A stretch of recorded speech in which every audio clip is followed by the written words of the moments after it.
Welcome to public TV news bulletin. ముందుగా headlines. బియ్యం గింజ రంధ్రంలో శివయ్య రూపం.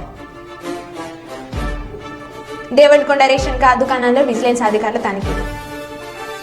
పబ్లిక్ టీవీ కథనంతో మన్నమరిలోని ఇరిగేషన్ ఆఫీస్ కి కొత్తగా బోర్డు ఏర్పాట్లు. ఎల్ఆర్ఎస్ పై కాంగ్రెస్ ప్రభుత్వం నిర్ణయాన్ని వ్యతిరేకిస్తూ బీఆర్ఎస్ నాయకులు నిరసనలు. అధికారుల నిర్లక్ష్యం వల్ల ఆత్మహత్యకు పాల్పడిన రాఘవేంద్ర. శ్రీ సోమేశ్వర లక్ష్మీ నరసింహస్వామి మహాశివరాత్రి బ్రహ్మోత్సవాలకు సర్వం సిద్ధం. ఇక వివరాల్లోకి వెళ్తే, కాంగ్రెస్ పార్టీ ప్రస్తుత ప్రభుత్వంలోని పెద్దలు గతంలో బీఆర్ఎస్ ప్రభుత్వం ఎల్ఆర్ఎస్ పేరిట ప్రజలను దోచుకునేందుకు ప్రయత్నిస్తుందని ఆరోపణలు చేసి గద్దెనెక్కించిన కాంగ్రెస్ పార్టీ నాయకులు ఉచితంగా అమలు చేస్తానని మాట ఎలా తప్పారంటూ వేములవాడ బీఆర్ఎస్ పార్టీ నియోజకవర్గం ఇన్ఛార్జ్ చెల్మేడ లక్ష్మీ నరసింహారావు అన్నారు. పార్టీ కార్యనిర్వాహక అధ్యక్షుడు కేటీఆర్ ఇచ్చిన పిలుపు మేరకు బుధవారం వేములవాడ పట్టణంలోని తెలంగాణ చౌక్లో కాంగ్రెస్ పార్టీ ప్రభుత్వం ఎల్ఆర్ఎస్ ను ఉచితంగా అమలు చేయాలని కోరుతూ ధర్నా చేపట్టారు. ఈ సందర్భంగా లక్ష్మీ నరసింహారావు మాట్లాడుతూ ఇప్పటి కాంగ్రెస్ ప్రభుత్వంలోని డిప్యూటీ సీఎం దామోదర నరసింహారావు, మంత్రులు సీతక్క, కోమిటిరెడ్డి, రాజగోపాల్ రెడ్డి తదితరులు అమలు చేయాలని కోర్టులను కూడా ఆశ్రయించారని గుర్తు చేశారు. 24 లక్షల మంది దరఖాస్తుల నుండి 20,000 కోట్ల రూపాయలను ప్రభుత్వ ఖజానా నింపేందుకు మాట మార్చారా అని ప్రభుత్వంలోని మంత్రులను ప్రశ్నించారు. కాంగ్రెస్ పార్టీ ప్రభుత్వం ఎల్ఆర్ఎస్ ను ఉచితంగా అమలు చేయాలని ఆయన డిమాండ్ చేశారు. అనంతరం వేములవాడ ఆర్డీఓ రాజేశ్వర్ కు వినతి పత్రం అందజేశారు.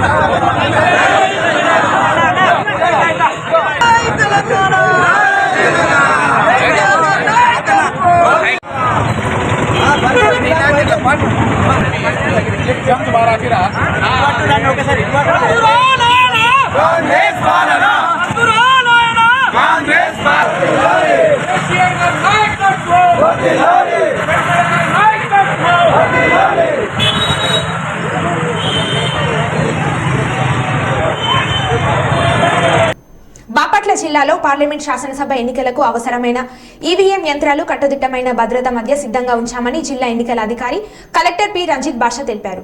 బాపట్ల మార్కెట్ యార్డ్లోని ఈవీఎం గోదాంను రాజకీయ పార్టీల నాయకులతో కలిసి జిల్లా కలెక్టర్ బుధవారం పరిశీలించారు. అధునాతన సాంకేతిక పరిజ్ఞానంతో రూపొందించిన ఈవీఎం యంత్రాలు వినియోగిస్తున్నామని జిల్లా కలెక్టర్ తెలిపారు. బాపట్ల జిల్లాగా ఏర్పడిన తర్వాత తొలిసారిగా ఎన్నికలు నిర్వహించడానికి అన్ని ఏర్పాట్లు చేస్తున్నామన్నారు. బాపట్ల జిల్లాలో 1510 పోలింగ్ కేంద్రాలు ఉన్నాయని చెప్పారు.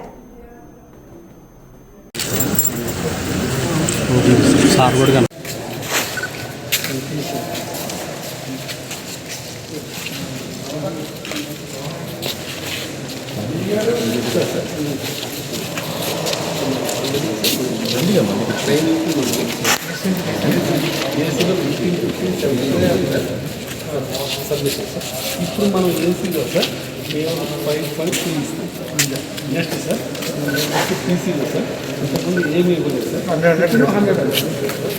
ఫోన్ కూడా సార్ మన దగ్గర ఓకే ఎస్ సార్. ఇప్పుడు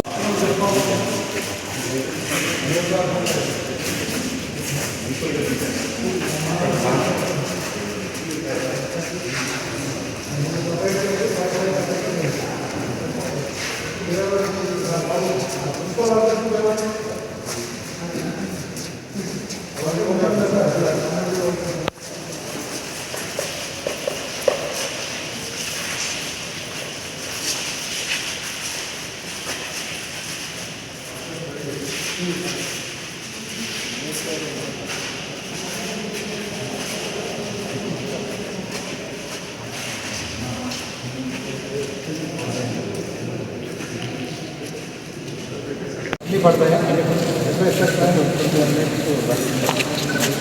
26 మీటర్స్ పడవ భాగం ఒక బ్లాక్లో 2 పడవలు ఉంటాయి. 5 బియ్యులు 5 సియులు 3 ఇవి కంటే కొంచెం అంటే అసెంబ్లీ దాంట్లో నుంచి అలా తీసాం కాబట్టి ఒక 5 సియులు 5 బియ్యులు 3 వేవి ప్యాటి పెంచి తీస్తాం. దాంట్లో నుంచి 100 ఉన్నది. ఇప్పుడు ఏమవుతుందంటే టోటల్గా ట్రైనింగ్ అండ్ అవేర్నెస్ రెండు కలిపి 120 అవుతుంది. 120 బియ్యులు 120 సియులు 120 వేవి ప్యాట్లు. అంటే ఆ 120 ఏమవుతుంది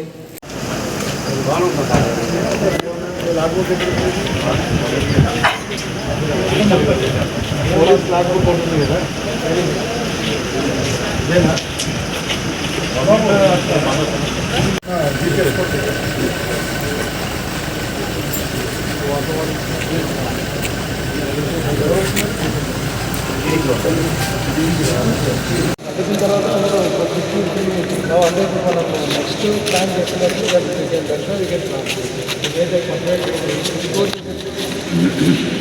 డోర్ అవసరం డోర్ చేసేసి దట్ ప్రాజెక్ట్ని యాభై ప్లాన్ తీసుకుంటారు అన్నీ హైవేస్ ఉంటాయి దాన్ని ఇన్ఫ్రాస్ట్రక్చర్ పెట్టేస్తారు ఇది సపరేట్. హన్మకొండ జిల్లా పర్కల నియోజకవర్గంలో నడికుడ మండలానికి చెందిన బీఆర్ఎస్ బీజేపీ నాయకులు కార్యకర్తలు సుమారు 500 మంది పెద్ద ఎత్తున కాంగ్రెస్ పార్టీలో చేరారు. ఈ మేరకు బుధవారం నడికుడ మండల కేంద్రంలోని మారుతి గార్డెన్ ఫంక్షన్ హాల్లో కాంగ్రెస్ పార్టీ మండల అధ్యక్షులు శ్రీ బుర్రా దేవేందర్ గౌడ్ అధ్యక్షతన జరిగిన సమావేశంలో టీపీసీసీ రాష్ట్ర ఉపాధ్యక్షులు శ్రీ దుమ్మటి సాంబయ్య, ఎమ్మెల్యే శ్రీ ముల్గురి భిక్షపతిలతో కలిసి పర్కాల ఎమ్మెల్యే శ్రీ రేవూరి ప్రకాష్ రెడ్డి వారికి కండవ కప్పి కాంగ్రెస్ పార్టీలోకి ఆహ్వానించారు. అనంతరం ఎమ్మెల్యే శ్రీ రేవూరి ప్రకాష్ రెడ్డి మాట్లాడుతూ కాంగ్రెస్ పార్టీలో చేరిన కార్యకర్తలందరినీ కంటికి రెప్పలా కాపాడుకుంటానని అన్నారు. దయచేసి కాంగ్రెస్ పార్టీ కార్యకర్త నాయకులందరూ సమయంతో ఉండవలసిన విజ్ఞప్తి చేస్తూ ముందుగా కంటాపూర్ గ్రామ సర్పంచ్ రేపుల సతీష్ గారిని పార్టీలోకి సభాముఖంగా ఆహ్వానిస్తున్నాం. అదేవిధంగా రాయుడి దేవేంద్ర రెడ్డి గారు ఉప సర్పంచ్, అదేవిధంగా కొమ్మండి తిరుపతి గారు మాజీ పర్కాల వైస్ ఎంపీ గారు, అదేవిధంగా దాసాడ ప్రేమ్ కుమార్ నెడుకుల మండల ఎస్సీసీ అధ్యక్షులు తెలంగాణ ఉద్యోగకారులు, అదేవిధంగా గుడికంతుల రవీందర్ గారు, కొంగంటి రాజయ్య గారు, కంటాత్మకు కోరయ్య గారు మాజీ సర్పంచ్, బైరపాక భద్రయ్య గారు 1వ వార్డు సభ్యులు, బుస్స అశోక్ గారు 2వ వార్డు సభ్యులు, గుడికంతుల సుధాకర్ గారు 6వ వార్డు సభ్యులు, మేకల రంజిత్ 2వ వార్డు మెంబర్, కంటాత్మకు అనిల్ నడికుల మండల కార్యవర్గ సభ్యులు, గూడూరు నాగరాజు గారు మాజీ అంబేద్కర్ యూత్ అధ్యక్షులు, దాసారం శరత్ గారు, మామిళ్ళ రాజయ్య గారు యాదవ సంఘం అధ్యక్షులు, కంటాత్మకూరు శంకర్, కంటాత్మకూరు సుధాకర్, గుడికందుల రంజిత్, గుడికందుల కిరణ్, మీరందరూ కంటాత్మకూరు గ్రామంలోని కాంగ్రెస్ పార్టీపై విశ్వాసంతో పెద్దలు రేవూరి ప్రకాష్ రెడ్డి నాయకత్వాన్ని బలపరుస్తూ కాంగ్రెస్ పార్టీలో చేరుతున్నందుకు సభాముఖంగా మీరందరికీ ఆహ్వానం పలుకుతున్నాం. అదేవిధంగా రాబట్టి మిత్రులు అందుబాటులో ఉండాల్సిన విజ్ఞప్తి చేస్తూ రాబట్టి గ్రామానికి చెందిన పోషాల శంకరయ్య గారు, బండి సర్వేశం గారు, ఏరుకొండ బండి సదానందం యాదవ్ ముదిరాజ సంఘం నుండి వీర్ల శ్రీమాన్, అల్లె రమేష్, అల్లె కోటి, వీర్ల శ్రీనివాస్, అల్లె బద్రి, చీర్క శ్రీనివాస్, చీర్క కుమారస్వామి, అల్లె చంద్రమౌళి, అల్లం భిక్షపతి, చిదిరిక చక్రపాణి, వీరిని తిప్పర్తి నరేంద్ర రెడ్డి గారిని వీళ్ళందరినీ వేదిక మీద గౌరవ శాసనసభ్యులు గారి చేతుల మీదుగా కాంగ్రెస్ పార్టీలోకి ఆహ్వానిస్తున్నాం. అదేవిధంగా రాపర్తి గ్రామం నుండి రజకులు పున్నం మనోహర స్వామి, రాచమల్ల రామస్వామి, పున్నం కుమారస్వామి, రాచమల్లె కోరయ్య, గన్నారపు నాగరాజు, వీరిని ఎస్సీ మాల నుండి మాలాల యుగేందర్, కాల్వ రాజేందర్, కాల్వ రామస్వామి, అదేవిధంగా రాపర్తి గ్రామానికి చెందిన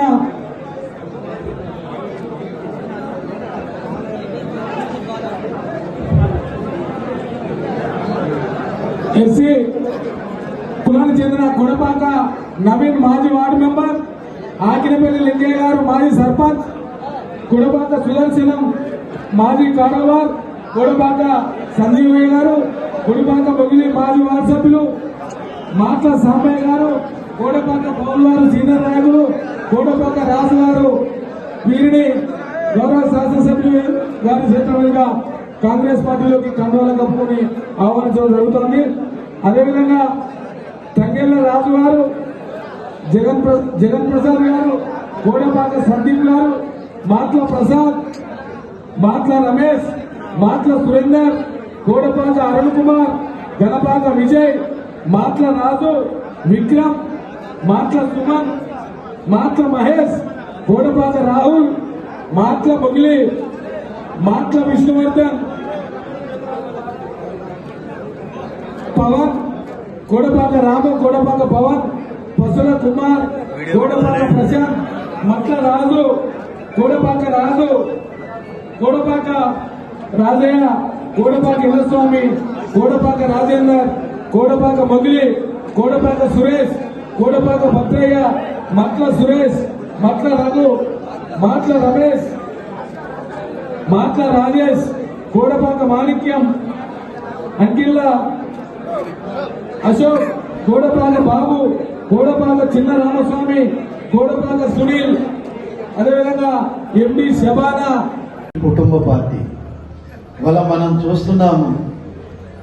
నేను 94లో ఎమ్మెల్యే అయినప్పుడు, అదేవిధంగా 2004 వరకు శాసనసభ్యుడిగా ఉన్నా, 2009లో మళ్ళీ శాసన అంటే 3 సార్లు గతంలో శాసనసభ్యుడిగా ఉన్నప్పుడు ఆ రోజు తెలుగుదేశం గవర్నమెంట్ చూశాను, కాంగ్రెస్ గవర్నమెంట్ చూశాను.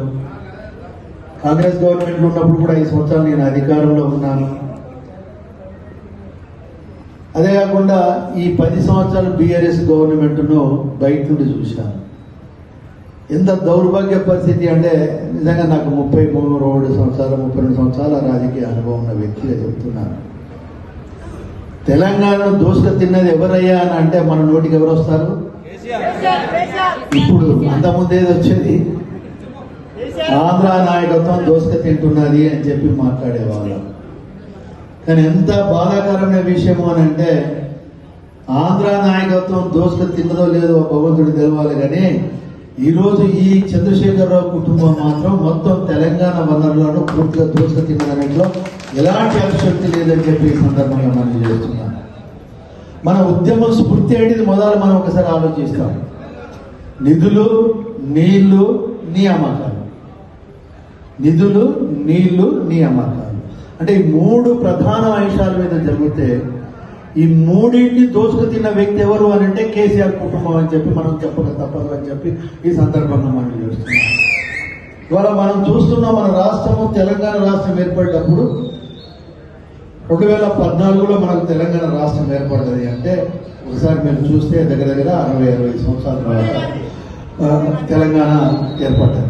అంటే 65 సంవత్సరాలలో చేసిన అప్పు మనం చూస్తే 58,000 కోట్లు మన వాటాకు వచ్చింది.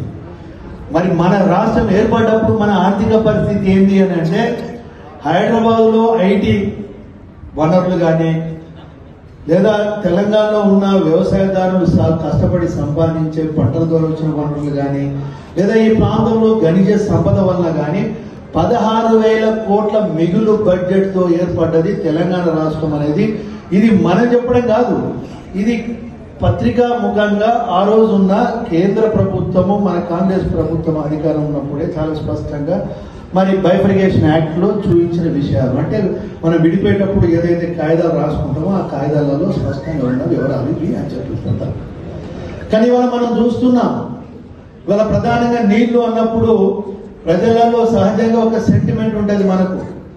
మనకు నీళ్ళు వస్తున్నాయి అని అంటే ఏమి ఆలోచించాం, మొదలైతే నీళ్ళు వస్తానే మనం బాగుపడతాం, మన చేనులన్నీ పచ్చని పొలాలతోటి, మనం పాడి పంటలతోటి బ్రహ్మాండంగా ఉంటాం, నీళ్లు మనకు ప్రధానమైన వనరు కదా అని చెప్పి మనం ఆలోచిస్తుంటాం. కానీ అలాంటి నీళ్ళ సెంటిమెంట్ తోటి ఈరోజు ఏ విధంగా దోసుక తినడో మనం ఒకసారి గుర్తు చేసుకోవాల్సిన అవసరం ఉన్నది.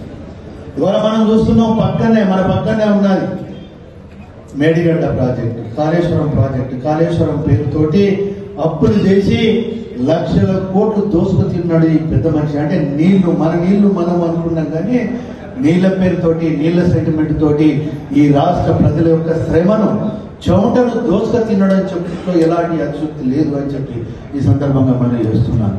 ఇక నిధుల విషయం వస్తే, ఇవాళ నిధులు మనం చూస్తే ఒకసారి మనము 58,000 కోట్లతోటి మనం ఏర్పడ్డప్పుడు అప్పులు వస్తే ఇవాళ 7 లక్షల కోట్లు ఇవాళ అప్పు ఈ రాష్ట్రం ప్రజల మీద భారం వేయడం జరిగింది. ఈ చంద్రశేఖరరావు కుటుంబం ఇది వాస్తవం అవునా కాదా మీరు ఆలోచించవలసిన అవసరం ఉంది. 7 లక్షల కోట్లు అంటే మీకు సింపుల్ గా చెప్పాలి అని అంటే, పుట్టబోయే బిడ్డకు కూడా 2 లక్షల పైన అప్పు ఎత్తిన దుర్మార్గమైన పరిపాలన ఈ కేసీఆర్ యొక్క కుటుంబ పరిపాలన అని చెప్పిన సందర్భంగా ఇవాళ అంతెందుకు మీరు ఒకసారి చూస్తే ఇవాళ చెల్లించవలసిన బిల్లులే 45,000 కోట్లు ఉన్నాయి అని అంటే ఏ విధమైన పరిపాలన చేసిందో ఒకసారి మీరు అర్థం చేసుకోవాల్సిన అవసరం ఉంది. 3 నెలల ముందే జనసాక్షి న్యూస్ కి స్వాగతం. రాష్ట్రంలో 25 లక్షల రిజిస్ట్రేషన్ బాధితులు ఉన్నారని వారికి ఎల్ఆర్ఎస్ ద్వారా ఉచితంగా రిజిస్ట్రేషన్ చేయాలని రంగారెడ్డి జిల్లా మహేశ్వరం నియోజకవర్గంలో గల బడక్ గేట్ మున్సిపల్ కార్పొరేషన్ దగ్గర జరిగిన ఎల్ఆర్ఎస్ నిరసిస్తూ మహాధర్నా కార్యక్రమంలో మాజీ మంత్రి మహేశ్వరం శాసన సభ్యురాలు సబితా ఇంద్రారెడ్డి పాల్గొన్నారు. ఈ సందర్భంగా సబితా ఇంద్రారెడ్డి మాట్లాడుతూ కాంగ్రెస్ ప్రభుత్వం అధికారంలో ఉన్నవారు ఎల్ఆర్ఎస్ ను వ్యతిరేకించారని, మరి ఇప్పుడు కాంగ్రెస్ ప్రభుత్వం అధికారంలో ఉన్నా కూడా ఎల్ఆర్ఎస్ ను అమలు చేస్తారని చెప్పడం విడ్డూరంగా ఉందని, దీనిని తాము వ్యతిరేకిస్తున్నామని ఆమె పేర్కొన్నారు.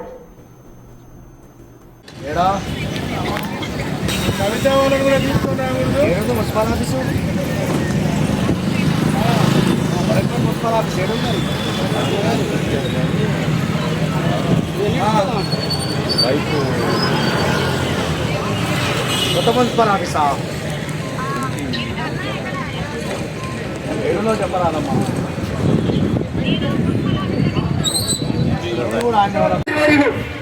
అదేవిధంగా ఇప్పుడున్నటువంటి మంత్రులు, ఇప్పుడున్నటువంటి ఉత్తమ్ కుమార్ రెడ్డి గారు, కోమటిరెడ్డి గారు ఆ రోజు ఒక మాట, ఈ రోజు ఒక మాట మాట్లాడుతూ ఉన్నారు. ఆ రోజు ప్రజల సంక్షేమం కోసం ఈ ప్రభుత్వం, ఆ రోజు ఉన్నటువంటి మన కేసీఆర్ గారి ప్రభుత్వం ఎల్ఆర్ఎస్ తీసుకొచ్చి ఈరోజు భూములను రెగ్యులేట్ చేయాలి, పట్టాలను భూములను రెగ్యులేట్ చేయాలి, ప్లాట్లను రెగ్యులేట్ చేయాలని చెప్పి ఒక స్కీమ్ తీసుకొస్తే ఆ రోజు ఉన్నటువంటి ఈ రోజు ఉన్నటువంటి మంత్రులు ఏం మాట్లాడారు? ఈరోజు సమాజానికి తెచ్చపరచాలి, ఆ రోజు ఉన్నటువంటి రెగ్యులేట్ చేస్తామంటే ఆ రోజు కోమటిరెడ్డి గారు కోర్టుకు పోయి పిటిషన్ వేసి దీన్ని ఆపడం జరిగింది. ఆ రోజు కేసీఆర్ గారు ఆయన చేసిన అప్పులు తీర్చడానికి ప్రజల నుండి వసూలు చేస్తున్నారని ఒకరు మాట్లాడారు. ఇలా అందరూ కూడా మాట్లాడుతూ, సీతక్క గారు గౌరవ మంత్రి గారు మాట్లాడుతూ కేసీఆర్ గారు దాచుకోవడానికి ఇది ఎల్ఆర్ఎస్ పెట్టిందని మాట్లాడారు. మరి ఈ రోజు మీరు చేస్తున్నది ఏంటని సూటి వాళ్ళని ప్రశ్నిస్తా ఉన్నాం. రాష్ట్ర వ్యాప్తంగా దాదాపు 25 లక్షల మంది ఎల్ఆర్ఎస్ అప్లై చేసుకున్నారు. సో 25 లక్షల మందికి సంబంధించిన ప్లాట్లను రెగ్యులరైజ్ చేయాలి, అది కూడా ఫ్రీగా చేయాలని ప్రభుత్వాన్ని డిమాండ్ చేస్తా ఉన్నాం. ఖచ్చితంగా కాంగ్రెస్ ప్రభుత్వం, కాంగ్రెస్ పార్టీ ఇచ్చిన ప్రతి హామీని ఈరోజు బీఆర్ఎస్ పార్టీ తరఫున ఖచ్చితంగా నిలదీస్తూ ప్రజల పక్షాన పోరాటం చేస్తామని తెలియజేసుకుంటూ ఖచ్చితంగా ఎల్ఆర్ఎస్ ప్లాట్లని ఉచితంగా రెగ్యులరైజ్ చేయాలి. చేసేంత వరకు ఈ ప్రభుత్వాన్ని నిలదీస్తూనే ఉంటాం, ప్రశ్నిస్తూనే ఉంటాం. కేసీఆర్ గారు చెప్తూ ఉంటారు, గౌరవతే కేసీఆర్ గారి గురించి మాట్లాడుతూ ఉంటారు. మరి ఈరోజు ముఖ్యమంత్రి గారికి ప్రభుత్వాన్ని డిమాండ్ చేస్తా ఉన్నాం. నిజంగా ఎల్ఆర్ఎస్ ని పేద మధ్యతరగతి, దిగువ మధ్యతరగతి వాళ్ళే ఎల్ఆర్ఎస్ అప్లై చేసుకొని ఉంటారు. వాళ్ళ మీద ఏమాత్రం ప్రేమ ఉన్నా రెగ్యులరైజ్ చేయాలి ఫ్రీగా అని డిమాండ్ చేస్తా ఉన్నాం. మీరు ఇచ్చిన హామీ, మీరన్న హామీని మీరు ప్రజలకు చెప్పిందని రెగ్యులరైజ్ చేయాలని కోరుతా ఉన్నాం. భట్టి గారు మాట్లాడారు. పాలకుర్తి నియోజకవర్గం కేంద్రంలోని రాజు చౌరస్తాలో పాలకుర్తి మండల బీఆర్ఎస్ పార్టీ అధ్యక్షుడు పసునూరి నవీన్ కుమార్ ఆధ్వర్యంలో నిరసనలు చేపట్టిన బీఆర్ఎస్ నాయకులు, కార్యకర్తలు ఎల్ఆర్ఎస్ కు ఫీజులు వసూలు చేయడంతో రాష్ట్ర ప్రజలపై భారం మోపేందుకు కాంగ్రెస్ ప్రభుత్వం సిద్ధమైందని, ఎల్ఆర్ఎస్ ను ఉచితంగా చేస్తామని చెప్పి అధికారంలోకి రాగానే కాంగ్రెస్ పార్టీ నేతలు మాట ఇచ్చారని, ఉచితమని ఇప్పుడు ప్రజల నుంచి ఒక్క కుటుంబానికి ₹1,00,000 వసూలు చేసి కాంగ్రెస్ ప్రభుత్వం భారం మోపుతుందని, మార్చి 31 వరకు ఎల్ఆర్ఎస్ కట్టి తీరాలని ప్రజల మెడ మీద కత్తి పెట్టారని, ప్రభుత్వం వెంటనే స్పందించి ఎల్ఆర్ఎస్ ఉచితంగా అమలు చేయాలని డిమాండ్ చేశారు.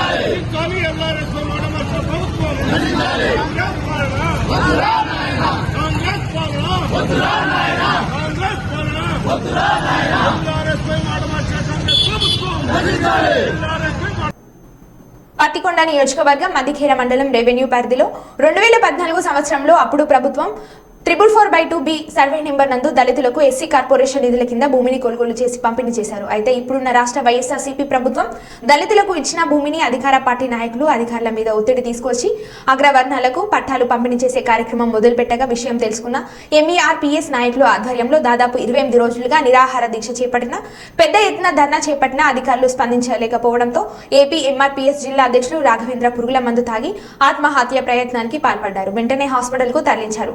మరుగైన చికిత్స కోసం కర్నూలు ప్రభుత్వ హాస్పిటల్ కు తరలించారు. విషయం తెలుసుకున్న స్థానిక దళిత నాయకులు ఆధ్వర్యంలో స్థానిక 4 స్తంభాల కూడలి నందు రోడ్డు దిగ్బంధం చేసి ధర్నా నిర్వహించి రాఘవేంద్ర కుటుంబానికి న్యాయం చేయాలని డిమాండ్ చేశారు.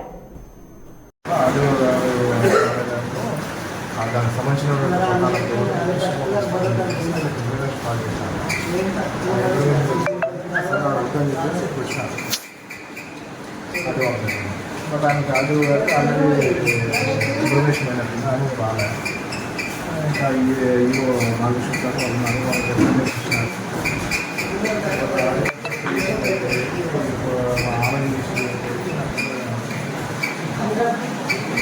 ఆ మంత్రి జరుపుకునేటువంటి టైంలో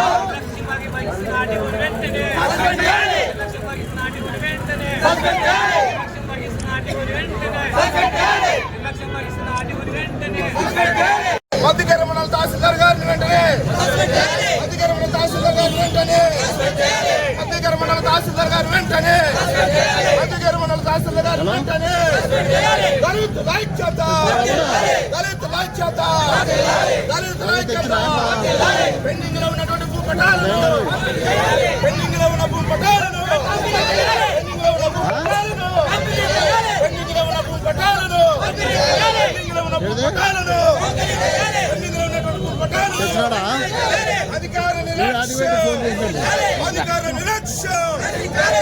ప్రభుత్వం మరి ఎస్సీ కార్పొరేషన్ నిధుల కింద మరి 444 సర్వే నెంబర్ 2B గల భూమిని మరి అప్పుడు ఎస్సీ కార్పొరేషన్ నిధుల కింద మరి భూ పంపిణీ చేసి మరి దళితులకు పట్టాలు మరి గతంలో మంజూరు చేసినటువంటి ఘటన మరి అందరికి తెలిసినటువంటి విషయమే.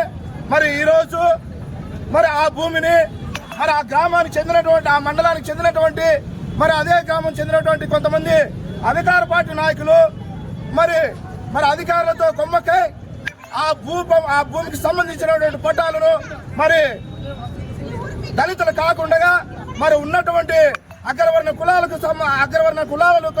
ఇవ్వాలని చెప్పేసి మరి అక్కడ స్థానిక నాయకులు మరి అధికారులను భయపెట్టి మరి ఆ పట్టాలను భూ పంపిణీ చేయించుకోవాలనేటువంటి ఆలోచన ధోరణిలో భాగంగా మరి గత నెల రోజుల నుంచి కూడా అక్కడ మధ్యగర మండలానికి సంబంధించినటువంటి దళిత నాయకులు 28 రోజులుగా వీలై నిరాహార దీక్షలు చేపడితే కూడా మరి స్థానిక రెవెన్యూ అధికారులు కావచ్చు మరి డివిజన్ అధికారులు కావచ్చు మరి ఏం మాత్రం పట్టించుకున్నటువంటి పాప అనుకోలేదని చెప్పేసి మరి సందర్భం తెలియజేస్తున్నాం. మరి నిజంగా మరి దళితులుగా మరి ఎండనక మరి టెంట్ వేసుకొని కూర్చొని నిరాహార దీక్ష చేస్తుంటే మరి అటువైపు మరి ఏ నాయకుడు గాని ఏ అధికారి గాని కూడా మరి పోలేనటువంటి మరి దురమైనటువంటి సంఘటన. మరి ఈ రోజు మరి అదే విధంగా మరి మన పచ్చిగూడ రెవెన్యూ డివిజన్ కార్యాలయంలో మరి ఆ భూమికి సంబంధించినటువంటి భూ పట్టాలను మరి ఆర్డీఓ గారి సమక్షంలో మరి డిపో లాటరీ పద్ధతి ప్రకారంగా మరి ఆ పట్టాలు పంపిణీ చేస్తామని చెప్పేసి మరి దళితుల నాయకులకు తెలియగానే మరి వెంటనే మధ్యగారికి సంబంధించినటువంటి దళిత నాయకులు మరి ఎంఆర్పీఎస్ నాయకులు మరి ఆర్డీఓ కార్యాలయం ఎదుట మరి ధర్నా చేస్తున్నప్పుడు కూడా మరి అక్కడ ఉన్నటువంటి డివిజన్ అధికారులు ఏమాత్రం కూడా పట్టించుకోకుండా మరి ఉండని చేత మరి ఎంఆర్పీఎస్ జిల్లా అధ్యక్షుడు ఏపీ ఎంఆర్పీఎస్ జిల్లా అధ్యక్షుడు మరి రాఘవేంద్ర గారు మరి ప్రాణాలకు లెక్క చేయకుండా పురుగుల మందు తాగి ఆత్మహత్యలను పాల్పడితే మరి అక్కడ ఉన్నటువంటి డివిజన్ అధికారులు గాని మరి మనకు ఎదుర్కొన్నటువంటి మరి పోలీసు అధికారులు గాని ఏం మాత్రం కూడా పట్టించుకోలేనటువంటి పాపాన పోలేదని చెప్పేసి మరి సందర్భం తెలియజేస్తున్నాం. అయ్యా నిజంగా మరి మా దళితులు ఏ అన్యాయం చేశారు మరి గతంలో పంపిణీ చేసినటువంటి ఆ పట్టాలను మరి ఈ రోజు మరి మరొకరికి ఇవ్వాలని చెప్పేసి మీకు ఏమి ఆలోచన వచ్చిందని చెప్పేసి మరి అడుగుతున్నాం. మరి కాబట్టి వెంటనే మరి ఏదైతే గతంలో మరి మంజూరు చేశారో మరి పంపిణీ చేశారో మరి వారికి ఆ పట్టాలు దక్కాలని చెప్పేసి మరి తెలియజేస్తూ మరి దీనిలో జాబ్ చేస్తున్నటువంటి మరి రెవెన్యూ అధికారులు ఏమాత్రం నిర్లక్ష్యం చేయకూడదని చెప్పేసి మరి వెంటనే దాన్ని ఆ ప్రణాళికను కొనసాగించాలని చెప్పేసి తెలియజేస్తూ మరి అవకాశం ఇచ్చినటువంటి మరి మా దళిత నాయకులందరూ కూడా పేరు పేరున మరి కృతజ్ఞతలు తెలియజేసుకుంటూ మరి విరమించుకుంటున్నా. మరి అదేవిధంగా మరి ఈ కార్యక్రమానికి హాజరైనటువంటి మరి ఎంఆర్పిఎస్ రాష్ట్ర కన్వీనర్ మరి రామకొండ వెంకటేశ్వర కూడా మాట్లాడాల్సిందిగా కోరుతున్నాం.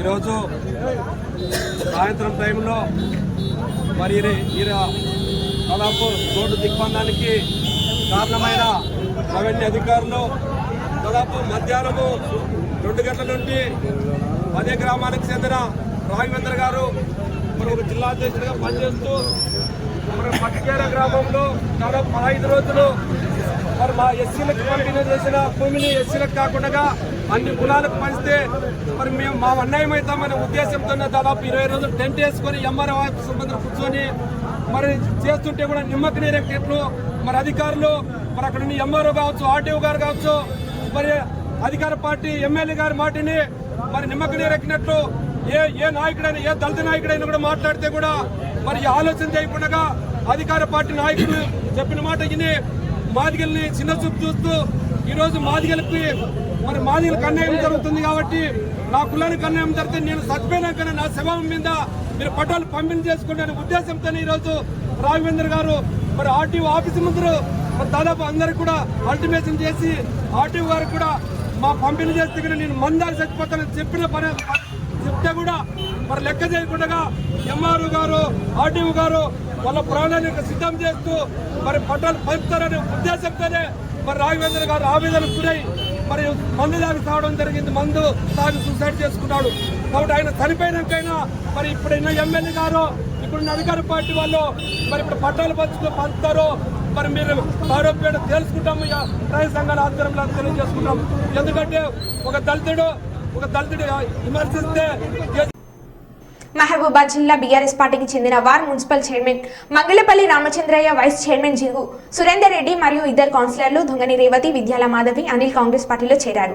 తొర్రూరు డివిజన్ కేంద్రంలోని ఎమ్మెల్యే క్యాంప్ కార్యాలయంలో కాంగ్రెస్ కండువాలు కప్పి పార్టీలోకి ఎమ్మెల్యే యశస్విని రెడ్డి, కాంగ్రెస్ పార్టీ నియోజకవర్గం ఇన్ఛార్జ్ ఝాన్సీ రెడ్డి ఆహ్వానించారు. తొర్రూరు కౌన్సిలర్ చైర్మన్ కానీ వైస్ చైర్మన్ కానీ మరి అట్లనే కొంతమంది వార్డ్ మెంబర్స్ మరి బీఆర్ఎస్ నుంచి కొంతమంది లీడర్స్ జాయిన్ అవ్వడం జరిగింది. సో ఈరోజు వీళ్ళందరూ కూడా వెల్కమ్ చెప్తున్నాం. మీ అందరూ కూడా మేమందరం కూడా మీతో పాటు మా కార్యకర్తలు కానీ మా కేడర్, కాంగ్రెస్ కేడర్, పాలకృతి కేడర్ అందరం కూడా కలిసిమెలిసి పనిచేసుకున్నాం, ముందుకు పోదాం. మరి ఎట్లయితే ఆ రోజు మనం ఎమ్మెల్యే గారిని 47,000 ఓట్స్ మెజారిటీతో గెలిపించుకున్నామో ఇదే విధంగా మనకి రాబోయే ఎంపీ ఎలక్షన్స్ కానీ మరి సర్పంచ్ ఎలక్షన్స్లో కానీ అంతకంటే ఊహించిన మెజారిటీతోటి గెలిపించుకోవాలని కోరుకుంటున్నాను. మరి మా పాలకుర్తి నియోజకవర్గం ప్రజలకు కానీ మా లీడర్షిప్కి కానీ చెప్పేది నేను ఒకటే, ఎవరు వచ్చి జాయిన్ అయినా మీరేమీ భయపడాల్సిన అవసరం లేదు. ఎవరికి ఉండే పొజిషన్స్కి వాళ్ళకే ఉన్నాయి. మీ పొజిషన్స్ ఏమి ఎక్కడికి పోవు. ఎవరి కష్టార్జితం ప్రకారం వాళ్ళకి గుర్తింపు ఉంటుంది. ఎవరికైనా కానీ ఒకళ్ళు వచ్చినంత మాత్రాన్ని ఇంకొకళ్ళు తక్కువ చూపు అంటూ ఉండదు. ఎవరికి ఉండే ప్రయారిటీ వాళ్ళకు ఉంటుంది. సో దానివల్ల మీరు ఎప్పుడు కూడా వెనకడికి వేయకండి. మన అందరం కూడా ఒక అక్కా చెల్లెళ్ళలాగా, అన్నదమ్ములాగా, మన ఒక కుటుంబంలాగా కలిసిమెలిసి ఉండాలి, కలిసిమెలిసి పనిచేయాలి. మరి అదేవిధంగా మన కాంగ్రెస్ పార్టీని ఇంకా బలపరచాలి పాలకుర్తి నియోజకవర్గంలో. మరి రాను ఈ ఎంపీ ఎలక్షన్స్లో కానీ ఎంపీ ఎలక్షన్స్ అయిపోయిన తర్వాత కానీ ఒక బీఆర్ఎస్ అనేది వినపడదు, కనపడదు మా పాలకుర్తి నియోజకవర్గంలో మాత్రం అని నేను చెప్తున్నా. అదే మీకు వాగ్దానం కూడా చేస్తున్నాను. మరి మీరందరూ కూడా థ్యాంక్ యూ. మరో బులెటిన్లో మళ్ళీ కలుద్దాం. Stay tune.